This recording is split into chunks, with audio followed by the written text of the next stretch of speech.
This is Alan Bush with the Daily Financial Forecast for Thursday, July 16th.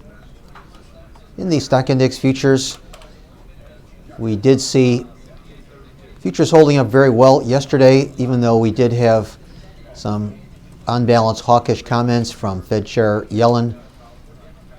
Today we have good gains developing, even though it is likely that Janet Yellen's testimony to the Senate Banking Committee today will basically repeat basically what had been said yesterday in that testimony.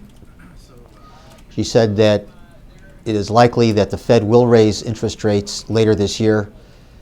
In spite of that, we are seeing higher prices for stock indices today, and the NASDAQ now reaching new highs, at least in the futures, new highs, in fact, new historical highs for NASDAQ futures.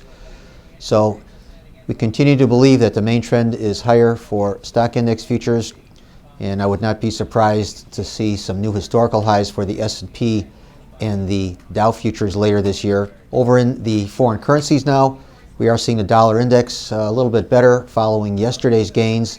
Much of yesterday's strength linked to Yellen's testimony before a congressional committee. However, we feel that the Fed will not be in a position to raise interest rates this year, in spite of what Yellen had to say yesterday, and will probably repeat today in today's testimony. So once that testimony concludes today, and that is scheduled to begin at 1:30 Central Time, I think we can see some pressure coming back into the dollar index. Also, we had the European Central Bank leaving interest rate policies unchanged as expected, although the euro currency is a little bit lower on ideas that the ECB's quantitative easing program will run its full course through next year. Also, we are seeing the pound trading at a 7-year high against the euro currency as interest rate differentials continue to favor the pound. And the pound seems to be well supported for the most part by ideas that the Bank of England will be raising interest rates next year. In the interest rate markets, we are seeing pressure developing at the long end. We continue to believe that the main trend is lower for the 10 and 30-year issues, especially the 30-year bonds.